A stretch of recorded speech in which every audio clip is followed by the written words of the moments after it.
Presentamos A Fondo con José Ignacio Beteta. Análisis económico, análisis político en A Fondo.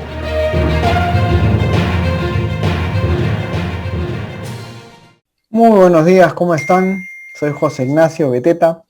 Estamos otra vez en una edición de A Fondo, que ahora vamos a estar con ustedes todos los días a las 8:30 de la mañana, en este programa que busca hacer análisis político, análisis económico, y nos toca, digamos, hacer análisis de la campaña electoral, de lo que queda de la campaña que se ha puesto muy intensa, y para eso tenemos con nosotros un invitado especial, el señor Rómulo Mucho, a quien ya hemos conversado con él al principio de la segunda vuelta para analizar un poco la campaña, pero mucho ha cambiado en estas semanas y él fue nuestro primer invitado. El primer invitado del programa A Fondo fue el señor Rómulo Mucho y ahora nos acompaña nuevamente. Rómulo, ¿cómo estás? Buenos días.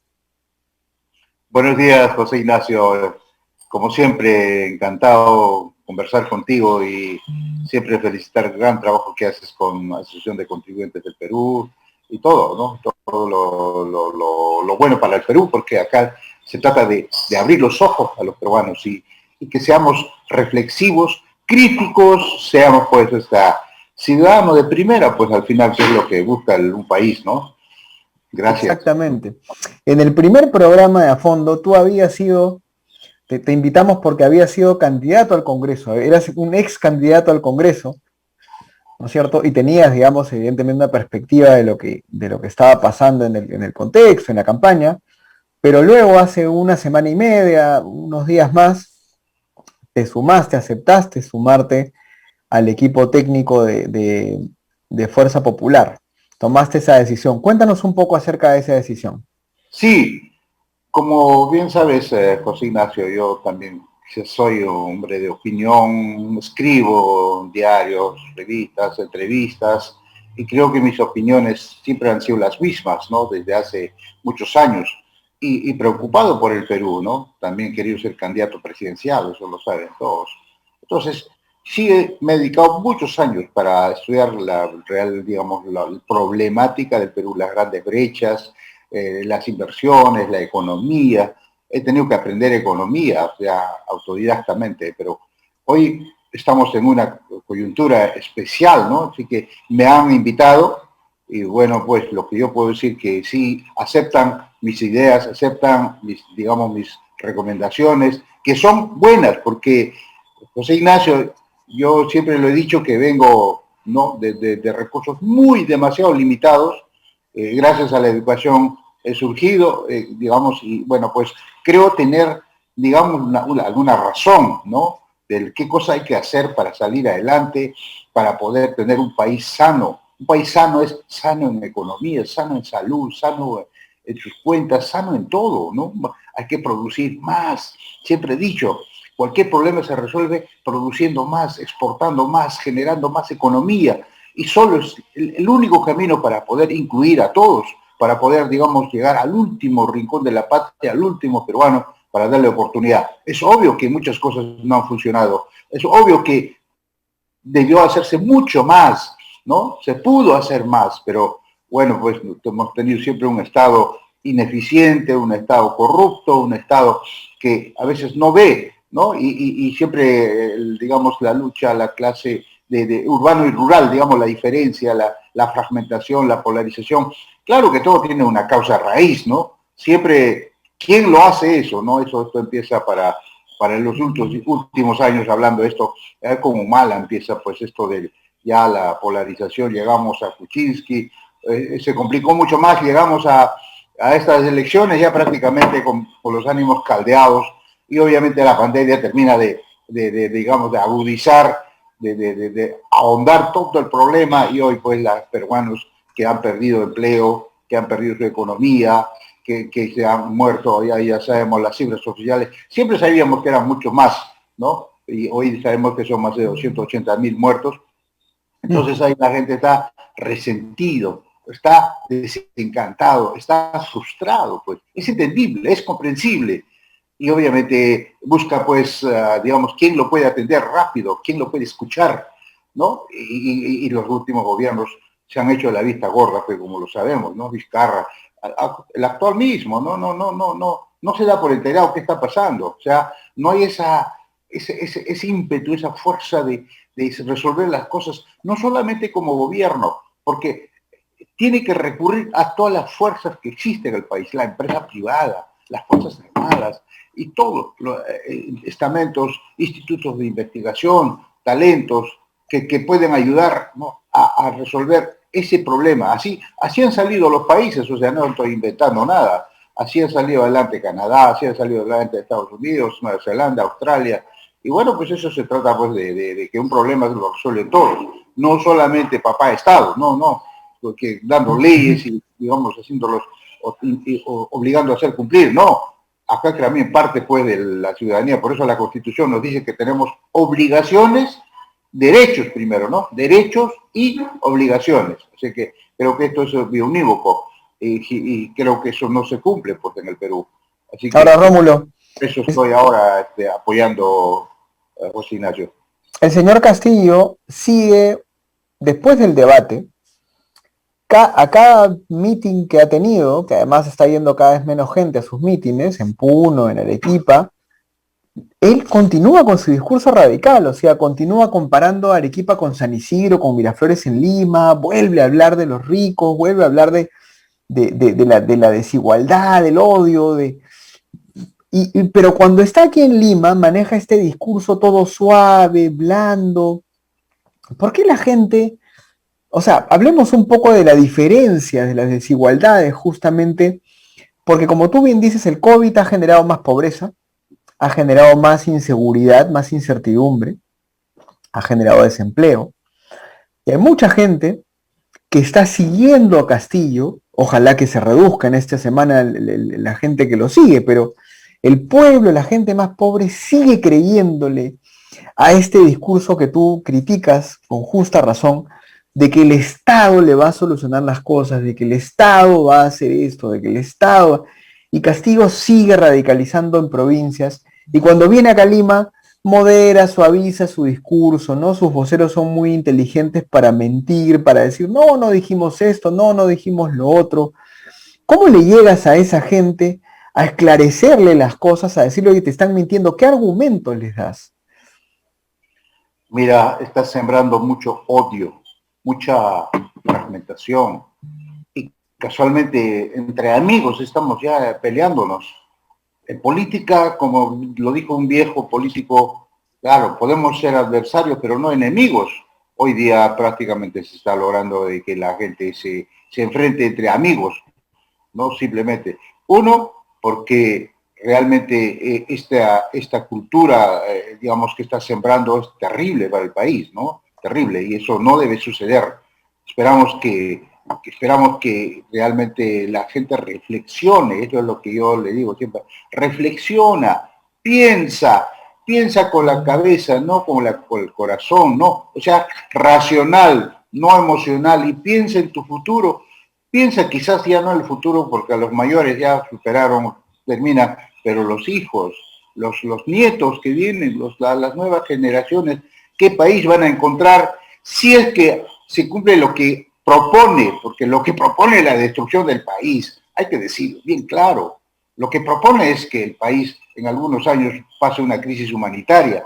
Ya lo hemos visto los ejemplos, ¿no? Entonces, ¿cómo? Estatizar, cerrar, dice, importar, cerrar. Sigue, en un momento dice, no vamos a cerrar, vamos a respetar, y nuevamente vuelve a la carga, ¿no? Que vamos a aplicar, que una nueva constitución, que ni siquiera, yo creo que ni siquiera ha leído la constitución, ¿no? En la constitución está la ley del desarrollo, la ley, las sagradas notas para poder hacer del Perú. Lo que pasa es que no se cumple la constitución, ¿no? En el capítulo económico ha hecho su trabajo de levantar la economía de lo que estaba destruido. Hoy, si bien es cierto, no hemos alcanzado el desarrollo, pues no, pero estamos a medio camino.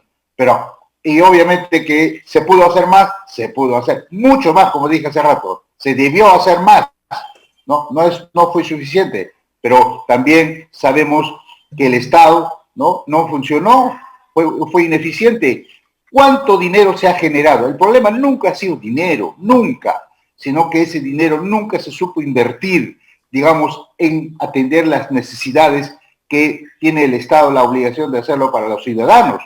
Entonces, parte se ha ido mal gasto, una parte, otra parte se ha ido a la corrupción, y si hacemos una sumatoria de la corrupción de los últimos 6 años, nada más yo he calculado, ¿no? De 15%, que con la Contraloría encontró el año pasado, en el 2019, del año pasado todavía no se sabe, yo creo que es mucho más del 15%, ¿no? Sumatoria de 6%, digamos, fácil, llegamos redondeando a casi 100.000 millones de soles y algo más. ¿Qué hubiéramos hecho con 100.000 soles, 100.000 millones de soles? Hubiéramos cerrado toda la brecha de salud, toda la brecha en educación, y todavía nos hubiera sobrado para algo de infraestructura más. Así que ahí está la causa, pues, raíz de nuestra desgracia. Y también la de otra parte, José Ignacio, termino, y también la impunidad, pues la impunidad que permite, para mí, la causa de raíz de la corrupción también la impunidad, porque no se castiga realmente el delito. O sea, los quienes han cometido siguen ahí como los jueces fiscales que comprados, corruptos, ¿no? Salen a pasear nuevamente como si fuera no hubiera pasado nada, postulan, nuevamente son elegidos. ¿Qué muestra, qué ejemplo podemos dar cuando decimos vamos a derrotar la corrupción? Cuando eso debe ser un ejemplo, ¿no? La corrupción debe ser desde arriba, desde la cabeza, a todo, hasta para decir un ejemplo. Yo no soy corrupto, así que tienen que seguir estas reglas, ¿no? Porque siendo no corruptos también hay progreso, fundamentalmente, no solamente con dinero mal habido o dinero del pueblo generalmente, porque ese dinero es de todos nosotros. Bueno, y tú tienes mucha razón, digamos, en vez de estar culpando a algo abstracto, algo que nadie sabe qué cosa es, que es el modelo económico, o en vez de estar culpando a los ricos, que nadie sabe quiénes son, además, porque cuando tú dices los ricos, ¿no? En esa palabra entra mucha gente, ¿no? Entra gente que necesariamente no es rica, pero que tiene algo de plata porque la ha ahorrado justamente. Entra gente de clase media que vive, digamos, en las ciudades y que no tiene la culpa de nada. Y entran, evidentemente, a los más ricos, ¿no? Los más poderosos, los más grandes. Pero cuando tú culpas a los ricos de haber hecho riqueza, como tú bien dices, lo que estás generando es odio, porque el rico ha generado su plata con su trabajo, y sí, es cierto que han habido muchos ricos que lo han hecho mal, que han hecho actos corruptos, que se han coludido con el Estado para ganar dinero. Pero eso no quita, ¿no es cierto?, de que el problema de fondo sea el Estado. Es decir, yo estoy muy de acuerdo contigo, el odio, entre comillas, el odio, ¿no?, la cólera, la indignación de la población debería ir hacia ese funcionario del Estado, hacia ese alcalde, hacia ese político que prometió y teniendo los recursos no cumplió. Hay muchos funcionarios que, como tú bien dices, son de los que se corrompen, que son malos funcionarios. Hay otros que no pueden porque la burocracia del Estado es tanta, ¿no?, que ya ni ellos mismos pueden penetrar esa burocracia, ¿no? Entonces la plata no llega a donde debe llegar, les piden mucho papeleo para que la plata llegue a las municipalidades no saben hacer los proyectos, nadie los capacita. El Estado es el gran problema y la población se está equivocando en a dónde dirigir su indignación. Ahora, ya entrando a tu tema, Rómulo, que tiene que ver con agricultura, con minería, con agua, con estos temas que son muy importantes. Tú dinos cuáles son tus 4 o 5 propuestas concretas o las que crees que Fuerza Popular va a poder implementar para mejorar estos aspectos, digamos, y que la población sienta que estos beneficios de la minería le llegan realmente a ellos, ¿no?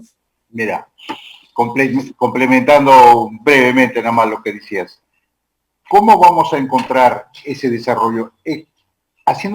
Cumpliendo una visión compartida desde el gobierno nacional con un plan de desarrollo.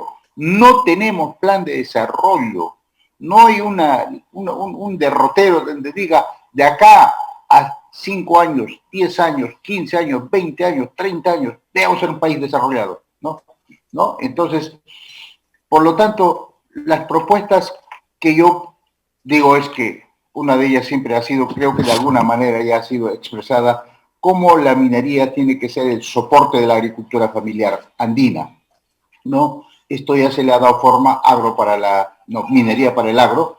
Creo que en años extraordinarios que pudieran venir, que esperamos que sea así, si viene un nuevo super ciclo, puede haber mayores ingresos para el Estado y obviamente eso va a traer pues mayor ganancia para el Estado, para todos.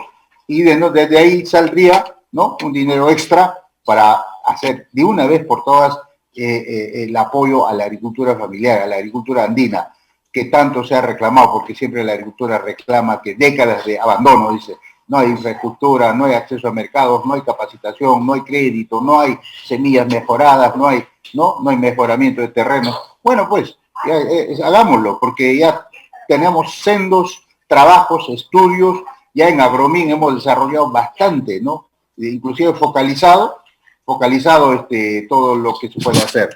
Lo segundo es, como siempre he dicho yo, cómo echar a andar todos los motores de la economía. Aquí un incentivo grande, un incentivo de parte del Estado para que desde el micro, desde el pequeñito, ¿no? Está también ya en la propuesta de Fuerza Popular eso de los créditos, de los intereses, ¿no?, de la moratoria, y esto es todo un mecanismo, pues, ¿no?, para poder impulsar, ¿no?, trabajo, generación de trabajo, y luego eso, la generación de trabajo también, bueno, genera pues la economía para inyectar dinero a la gente, dinero en el bolsillo de la gente, ¿no? Pero como es ley en casi cualquier parte del mundo, cuando hay situación de emergencia, hay que apoyar pues con subsidios, con bonos, con... O sea, la idea de esa propuesta es ayudar a los emprendedores a pagar sus deudas. Así es, y Ajá. también que el Estado compre a las pymes.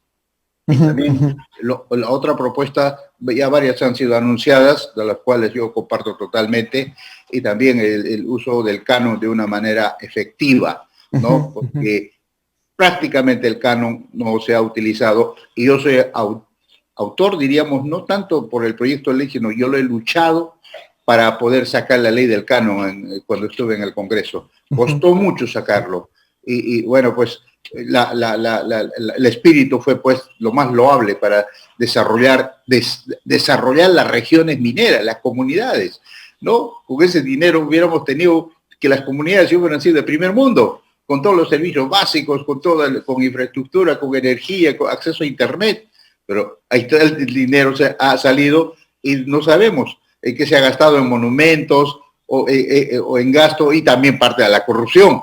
Entonces, pero también es culpa del Estado en no haber establecido un seguimiento y también una medición de ese impacto positivo. O sea, cómo evoluciona la educación, cómo evoluciona la salud, cómo evoluciona la nutrición y cómo evolucionan los servicios básicos, ¿no? Claro, hablamos pues de índice de desarrollo humano, hablamos de todos los mecanismos que hagan para medir, digamos, la evolución, la reducción de la pobreza, pero solamente hemos estado siguiendo la pobreza monetaria del INEI, que no significa mucho, ¿no? Pero se ha podido hacer, José Ignacio, maravillas con ese dinero, maravillas. Y hoy el efecto del COVID hubiera sido mucho menor.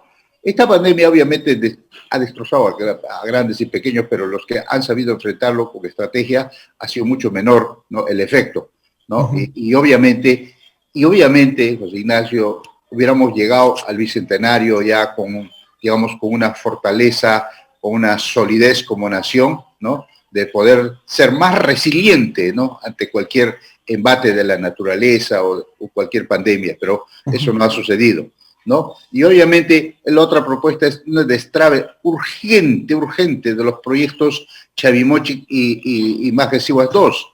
Los conozco a fondo los dos también, por esto también de la agrominería, cuales solo se necesitan alrededor de 210 millones de dólares, simplemente por eso.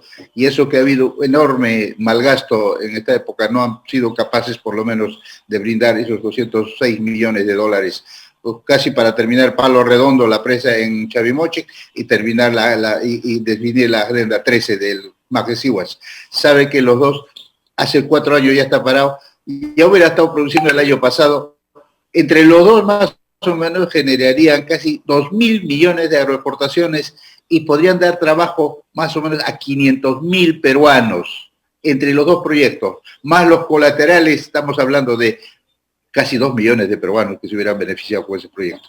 Imagínate, o sea, cuán lerdos o cuán, no sé, otro término para decidir un Estado que no entiende, que no, y que siempre está basado con la corrupción o algún trato que están tratando de sacar siempre provecho y no ha avanzado, ¿no? Eso debe salir inmediato. Y hay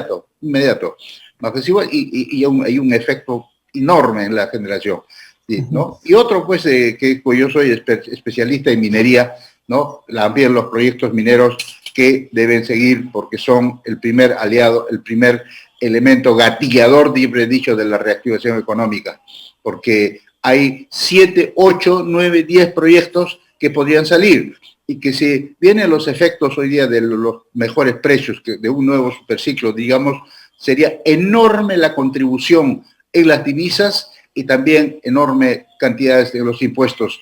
Eso se traduciría mayores ingresos para todos, para la empresa, para el Estado, para las comunidades. Eso ha pasado, no estoy inventando.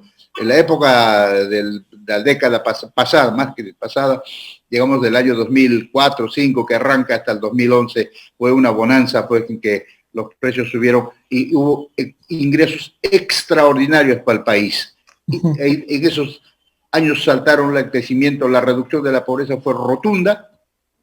Casi en ese quinquenio se redujo 17 puntos porcentuales de la pobreza. Y también el crecimiento del PBI fue un crecimiento casi más del 6% promedio. Imagínate, la economía. Hay que saber que la economía era pequeña antes, ¿ah? En el año 2000, que yo era congresista, yo sabía, el Congreso, el PBI del Perú estaba alrededor de 50.000 millones de dólares. ¿Ya? Imagínate. Ahora estamos hablando de 220. Claro que ahora hemos reducido por el golpe, pero ya hubiéramos estado en los 200, 600, 200, 300, así, déjame calcular, fácil hubiéramos tenido un PBI de casi de 350 a 400.000 millones de dólares. Y el ingreso per cápita ya no hubiera estado, se ha plantado en casi 7.000, hubiéramos estado hablando de un ingreso per cápita de casi 12, 13, 14.000 dólares por persona. O sea que hubiéramos superado largamente, digamos, una situación, pero como dijo Basadre, somos el país de las oportunidades perdidas. Siempre nos ponemos al cabe y hoy se presenta otra oportunidad que podríamos destruir, digamos, lo avanzado, y podríamos ir, digamos, a un camino sin retorno. Podría costar demasiado otra vez recuperar lo que ya hemos vivido. Hemos vivido una hiperinflación, la pobreza estaba al 60% de la población, la deuda externa igual estaba como 57, 58%, la inflación ya sabemos, todo. También el déficit fiscal, ¿no? Hoy, al 2011, habíamos de 20 a 21 años, el mundo había cambiado para nosotros, era otro país. Y desde el 2011 con Humala comienza a ralentizarse, a estancarse la economía, hace crecer al Estado, pero no crece la economía. Qué bueno hubiera sido que crezca el Estado, no importa, pero acompañado con inversiones, más inversiones, entonces marchaba también, pues, ¿no? Felicidad para todos, ¿no? Entonces el Estado se va a andar mucho más grande y mucho más corrupto, porque, bueno, la corrupción está enquistada, pues, en todas las instancias, desde el pequeñito hasta el grande. Entonces, eso es el gran trabajo que tenemos que hacer, ¿no? Y en eso también podemos apoyar, porque en realidad yo no trabajo del Estado, yo no trabajo desde que fui funcionario en el 2005-2006 como viceministro, después ya me dedico enteramente a la actividad privada y soy consciente de que así en libertad dejas libre, y no hay que tampoco dicen que la pobreza ha aumentado, no hay que olvidar que cientos de miles, millones de peruanos han dejado la pobreza. Hoy son, lo que has dicho, algunos muy ricos, peruanos que a base de esfuerzo han salido, provincianos que han migrado a Lima, ¿no? Hoy tenemos, ¿no? Ahí están en Gamarra, están en los grandes centros comerciales, están en las maestranzas, en la fábrica. Yo que tengo oportunidad de siempre de conectarme con ellos, porque yo soy un proveedor de servicios, y cuando voy a buscar un taller, ¿no? Hoy veo acá en Huachipa, o acá en los talleres en todos los centros industriales, son provincianos que han surgido enormemente. Ahora, hoy día fabrican están en textiles, están en metalmecánica, inclusive algunos ya están exportando productos. Oye, es un medio camino todavía, pero hay que darle más impulso, hay que darle más incentivo, hay que facilitarle las cosas. El Estado debe facilitarle para que diga, señor, ¿cuánto exportas? 100. No, quiero que exportes 200, 300, 400, ¿ya? ¿Para eso qué necesitas? Ya, listo, te doy. Pero al final genera más empleo, genera más economía. Y obviamente, pues, esa es la fórmula del éxito, ¿no? Así es. Bueno, Rómulo, se nos fue el tiempo, pero yo te he dejado, digamos, libre para poder decirnos todas tus opiniones porque tú eres del pueblo. Yo siempre lo he conversado contigo, tú eres del pueblo, tú saliste del pueblo, eres pueblo, todos somos pueblo, digamos, pero al final tu experiencia de emprendimiento, de crecimiento, de desarrollo es un ejemplo para todos los peruanos y lo has hecho bien, lo has hecho con justamente todo lo has hecho con el respeto a las instituciones, con la libertad económica, jugando con las reglas de juego, sabiendo que el Estado es burocrático, pero ahí has luchado, has peleado. Yo creo que eso es lo que todos los peruanos deben buscar. Los peruanos deben entender que papá Estado no soluciona las cosas. Y ahí sí yo sí quiero ser muy honesto con los que nos escuchan y con los que nos ven, digamos. El hecho de que ustedes, amigos, quieran que el Estado les solucione los problemas, eso habla mal de ustedes. Porque, miren, nosotros podemos ser pobres, podemos estar pasando por una situación vulnerable, podemos estar pasando por problemas, incluso podemos haber perdido a nuestros familiares. Y sí, necesitamos la ayuda del Estado. Pero la ayuda del Estado que necesitamos es que tengamos infraestructura de salud, infraestructura de colegios, que tengamos las oportunidades para hacer una empresa rápido, fácil, sin que nos fastidien. No que nos regalen la plata, no que les quiten la plata a otros para dárnoslas a nosotros, no que les cobren más impuestos a las empresas para supuestamente regalárnoslas a nosotros, cuando eso es falso, porque nunca el Estado te va a regalar plata. Eso es mentira. La plata se va a quedar en el Estado. Y como bien dice Rómulo, el Estado se ha encargado de crecer, pero no ha mejorado las condiciones de la vida de la población. Entonces tenemos un candidato que es el señor Pedro Castillo, que lo dice a cada rato. Y claro, todo lo que dice es el odio, los problemas estructurales y la corrupción y la salud no puede ser un negocio. Pero al final las clínicas privadas atienden al 5% de la población. Los colegios privados le enseñan a 2 de cada 10 alumnos en el Perú. Entonces el problema no es la clínica privada, el problema no es el colegio privado, el problema no es la empresa privada. El problema es el Estado que ha funcionado mal, pésimo.